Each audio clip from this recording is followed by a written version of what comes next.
is this Brian? Yeah, hey, good to talk with you. Good to talk to you. Thank you so much for making the time to get a quick call, get quickly on a phone call. For sure. Just a couple of things before we start. I started like giving you a little bit of an explanation of like how InfoSec exactly works here at Apple. Uh-huh. Could you give me a quick overview of what exactly your concern is? I've documented 5 violations of the private information data handling policy by this Sedgwick supplier. And I think that many violations indicates, well, it's a concern at least, but I worry it indicates that they weren't audited. Okay. And could you go through a little bit without any private or sensitive information what those 5 were? No, and I will tell you that I am trying to investigate them further. And part of that investigation is requesting a recording of a phone call that the Sedgwick supplier directed at me. Understood. Now, just to comment, that phone call constitutes private information, which has very special status at the Apple Corporation. We have a privacy policy that gives all employees the right to review their private information. And so this call that I'm requesting is specifically referred to in the privacy policy. And then I'm requesting it relating to an audit of contractor impropriety. Understood.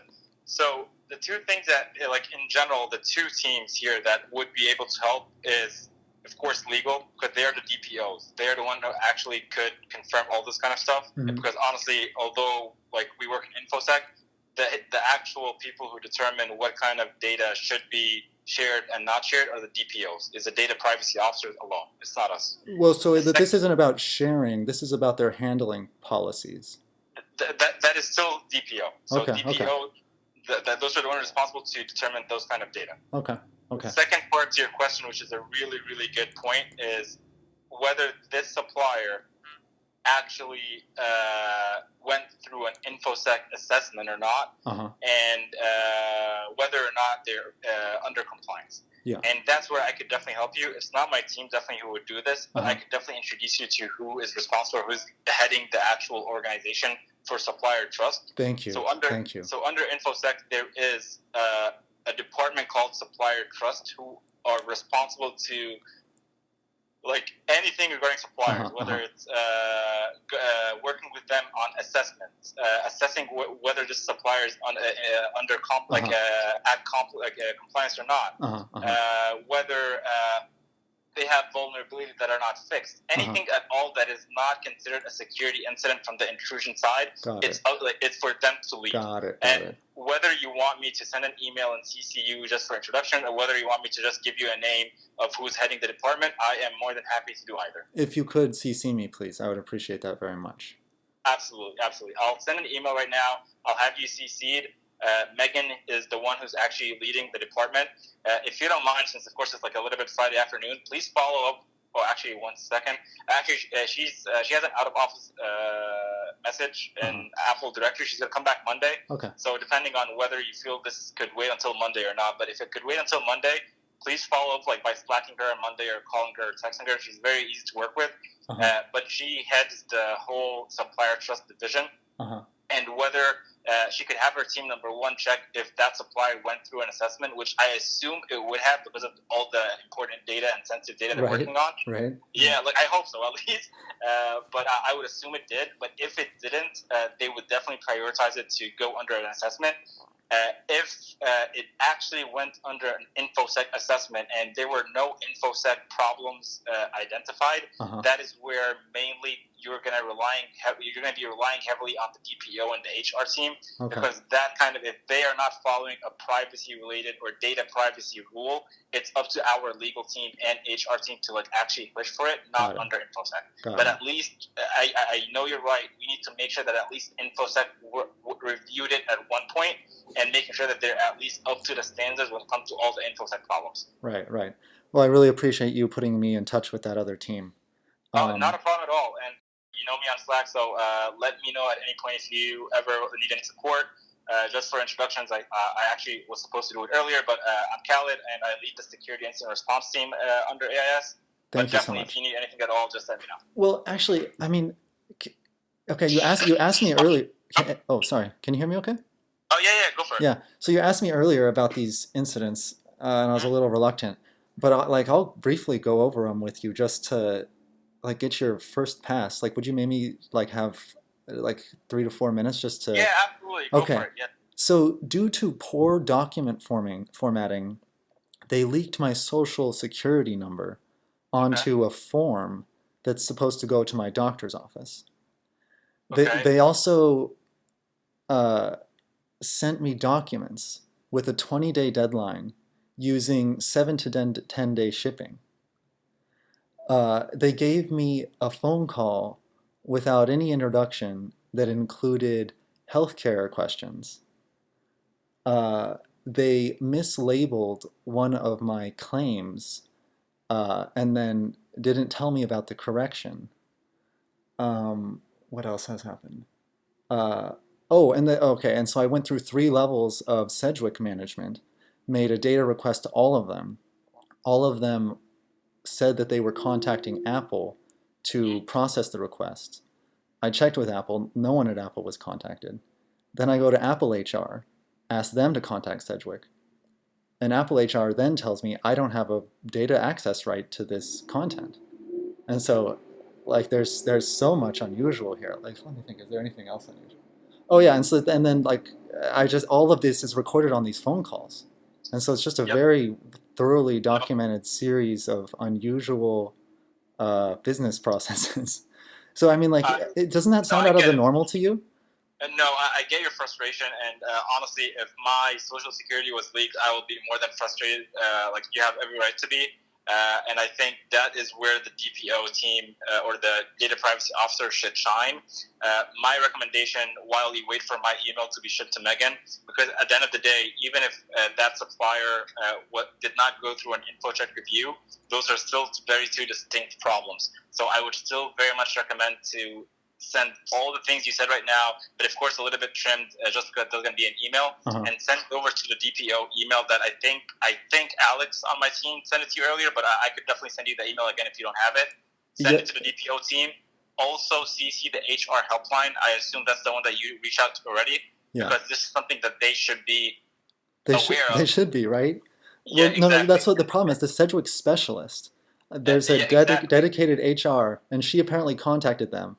And then Sedgwick said that the law didn't require, and then she agreed with them. Very shocking. She said, so that's where the DPO officer, like the data privacy officer, should step in. And he or she would be the one actually delineating between what should happen versus what should not happen. Thank you so much. And that's the reason why I don't want my team to be making any of those determinations, because we're not lawyers. We're not going to be able to make it. I understand. Well, hey, thank you so much for your support. I really appreciate you getting me in touch with these resources. No, you're more than welcome. And if at any point there's anything that you feel you need any kind of support with, do not hesitate to reach out. I'll be more than happy to chime in. I really appreciate that so much. And just to confirm, which email do you have for me? It's bbrown.com. Let me double check this last message. So yeah, bbrown.com.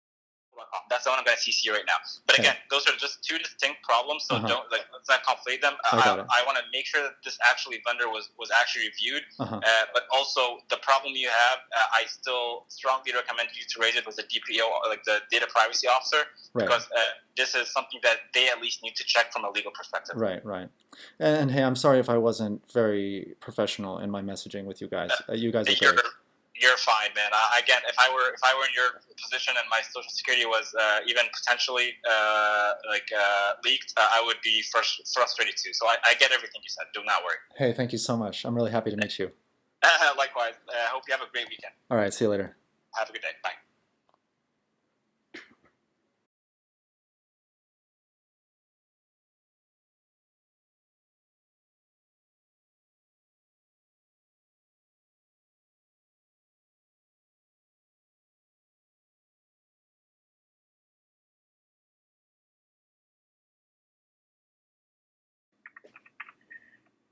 And what city and state is that? I'm in Santa Cruz, California. And what is the reason for your call to the FBI today? I've uncovered a cover-up campaign that I think is associated with an attempt to prevent a large amount of business losses and in financial business losses. And actually the quantity that could be lost is so large that I want to make a, what's the right word? I want to make a high-speed report. I actually already tried to call the Social Security Administration and the Office of the Inspector General, but I wasn't able to reach anyone. So I know it's odd to say, but I feel like the quantity of money involved here is so large that I might be at risk. So how did you find this out? So I had a disability claim open for me, but it was curious because I was never asked if I wanted to have a disability claim open for me. And then 10 days after I started receiving disability, the contractor that my company uses to provide disability services called me, and they asked me if I wanted disability. So essentially I was signed up for disability 10 days before I was asked whether or not I wanted disability. And so I requested the recording of the phone call in order to audit that situation. And the, the Disability Services Agency started blocking my records request. And then I went to my HR at my company, and they started blocking my records request. And so I've reviewed the policy, and it says that I'm supposed to be evaluated in the first 7 days, and then disability starts at day 7. But I was evaluated at day 17, a full 10 days after disability started. And now I've had managers from both the Disability Claims Services Agency and my HR try to get me to sign a document that makes it look as if I applied for disability. Now, I know that might sound like a small issue related to disability, but the complexity is that I work for the Apple Corporation. And so our supplier, this third party that provides disability claims for the Apple Corporation, used Apple Corporation data to negligently enroll someone in disability, and then they tried to cover up that negligence. And then also it looks like my HR is trying to cover up that negligence. But the reason that's significant is because our contract with this company is more than $10 million. And if it's discovered that the data was used in this way and that there was a cover-up attempt, that contract will end. And so I'm worried that this call of this negligent disability sign-up, this negligent disability evaluation, is something that will end a $10 million contract between a disability service provider and the Apple Corporation. And I'm also worried. Okay, so let me stop you for just a moment. Sure. So who contacted you first? What do you mean, who contacted me first? The Disability Service Agency. That allowed you to know that a disability claim had been opened in your name, and you had not done this. So I found that out at day 17.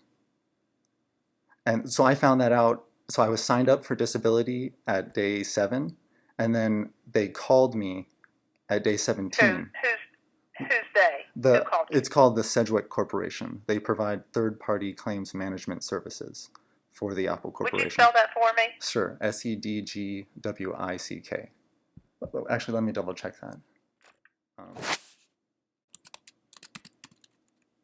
Yeah, Sedgwick. Corporation? I believe it's called Sedgwick Claims Management Services. Let me look that up.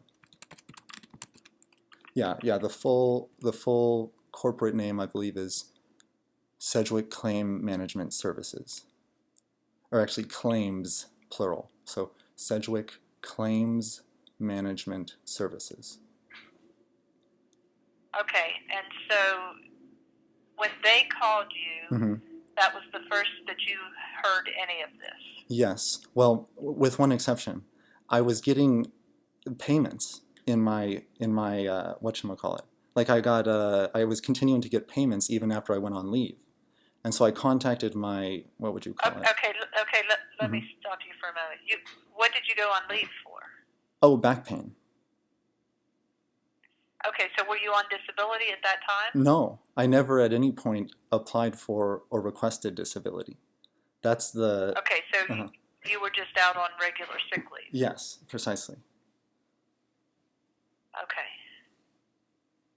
So were you still off work whenever you heard from the Sedgwicked Claims Management Services? Yes. I planned to take 3 months off, and I heard from them on day 17. Was it 17 or 7? I thought you said 7. No, I heard from them on day 17, but the payments began on day 7. Okay, so on day 7 you started getting disability payments, and that's when you knew No. wasn't right. I actually thought the disability payments were clerical errors from my own company. So I contacted them and told them to stop paying me because I just thought they had made a mistake. So I misinterpreted the disability payments as just clerical errors of my own company. I see. And what were you told? Who did you talk to, HR? It's embarrassing. So even though I work at the Apple Corporation, I sent them a text message through their web portal. They never got back to me. They just closed the ticket. So they didn't give me any data. They just didn't respond for 10 days, and then they closed the ticket. So, but if they had told me, I would have gotten earlier data. But so I didn't get any data from them. It wasn't very helpful. Okay.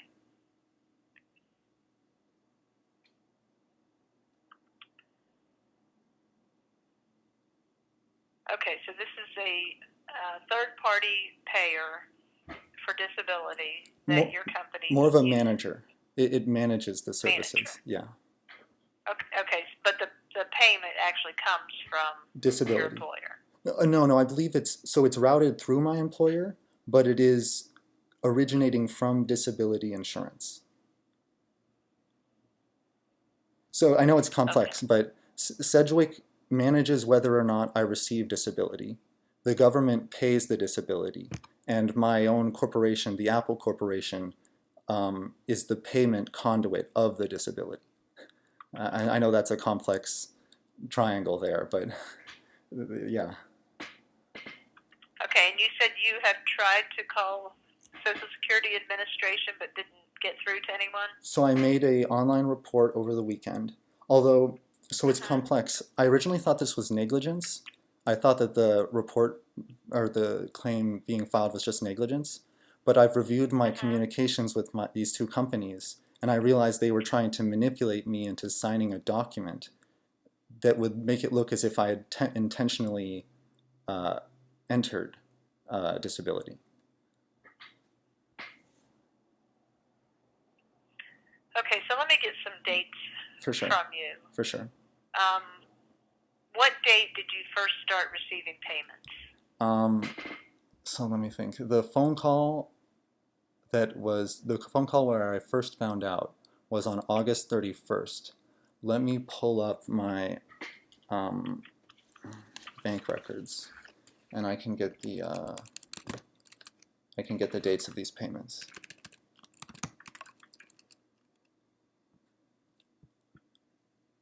That was from Sedgwick. Well, so Sedgwick manages, like they sort of have a slit, a light switch. They can turn on disability or turn off disability. So yes, Sedgwick was managing this claim at the time. Okay. Yeah.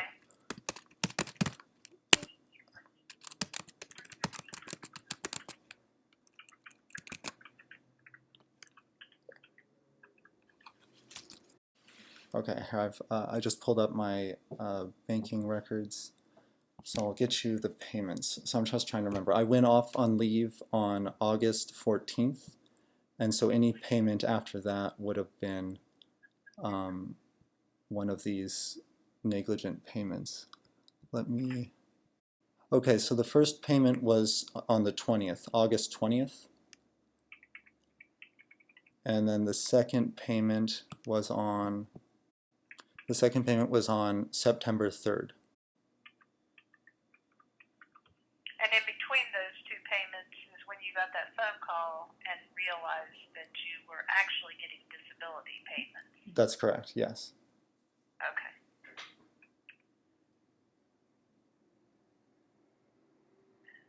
And are you back to work now or not? No, not yet. I'm still planning a few more months off. Okay. And you're still getting these disability payments? Yeah, but I mean, I'll probably call the disability office today, and I mean, I don't even know how to approach it, because I actually think I should just let these payments flow, and then there'll be a full accounting after the investigation, and then I can just do a payback then. But this issue is very complex.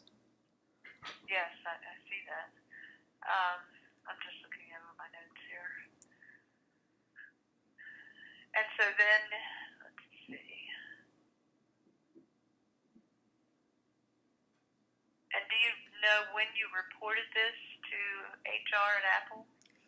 Yes, I can get you those dates. Oh, yeah. It's even in my memory. It was hilarious. There's a text chat on these help tickets. Anyway, it doesn't matter. But when this woman wouldn't help me, I sort of helped myself a bit. So I first contacted HR.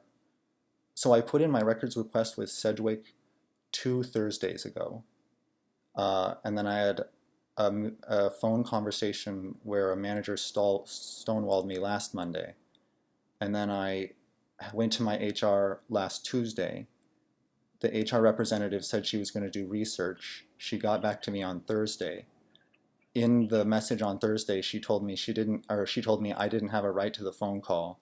And she also subtly tried to encourage me to sign this document that makes it look like I applied and subsequently withdrew from disability. And so that happened last Thursday. Okay, so you contacted HR on the 14th. On the 16th, you were contacted back by HR, and this person asked you to sign a document saying that you did sign up for disability and were now withdrawing. It was more of that she phrased it as if it was normal for me to be enrolled in disability without knowing it. That was her phraseology. Oh. Okay. Yeah. Okay, and then she told you it was normal for you to be enrolled in disability. And she also implied it was normal for me to need to withdraw to sign a document to withdraw. And I don't know if I mentioned this, but I reviewed the policies, and the policy says that Sedgwick must make the evaluation in the first 7 days.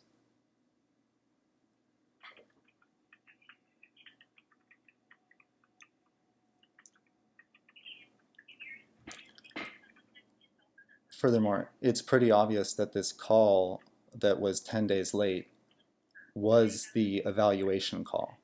It was just massively late.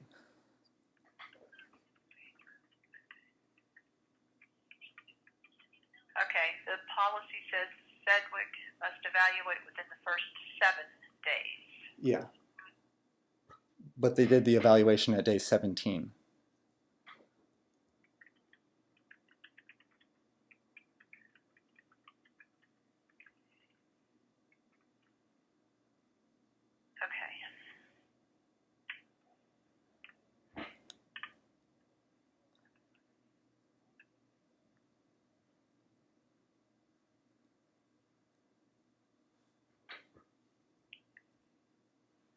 And you said you did make an online complaint to the Social Security Administration. Yes, although at that point I didn't realize that there was a cover-up going on.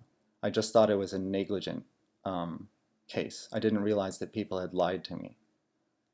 Okay. I do have a phone number for fraud for the Social Security Administration. Oh, yeah, I just went through it. I just went through that phone tree. It is not a thing that you can enter an online or a audio. I'm afraid it's not something that I can achieve a quick outcome. Okay, well, let me give you the number and see if Okay. it's the same number that you Oh, had, okay. had just Sure. called. Sure. Because there's two different numbers. One is a general number and one is a number for fraud reporting. Oh, yeah. So I called so I have 1-800 269-0271. Is that it? Yes, that is the number. Yeah. So I wasn't able to get through there. Oh, Well, okay. no, it's hilarious. I actually Okay. did reach a person, and she told me that because I'd already reported online, I needed to fax in additional information. I couldn't relay additional information through her. So that was my experience with SSA disability fraud hotline. Okay. And could I just make a comment on well, my safety concerns? I mean, so this corporation, the Sedgwicked Corporation, 3 of their employees have lied to me and have blocked a records request. And that corporation is worth $2.5 billion. And it's going to lose... I'm sorry, are you talking about Apple? No, Sedgwick. And this incident will likely cause them to lose one of their largest contracts.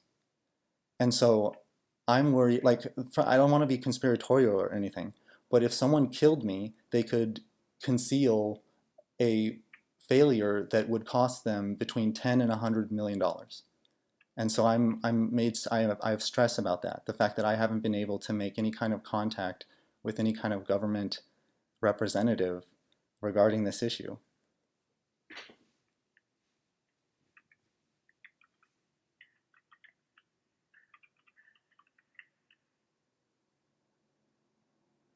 Okay. All right. Well, I will get this information documented for you. You've reached the National Threat Operations Center. We intake information for federal crimes, and then we can send it out to the appropriate field office for investigation. Okay. Let me get just a little bit more information from you on these two businesses. Give me 1 second here. Let's start with Sedgwick. Do you have an address or phone number contact? They operate in 65 countries. They're not a. Oh, wow. They're not a localized company. Mm-hmm. So I'm afraid I don't. It's an incredibly nebulous multinational corporation. Can you understand why I'd be worried they'd be killing me in order to protect a contract? Okay. And so when you contact them, is there a local number that you use for contact? So they do provide. They have a dedicated number for Apple employees. I see. There is that. Yeah. I guess I could give that to you if you'd want it. Yeah, go ahead and give me that. Sure. That's something. Yeah. Thank you. 1 second. Let me pull that up.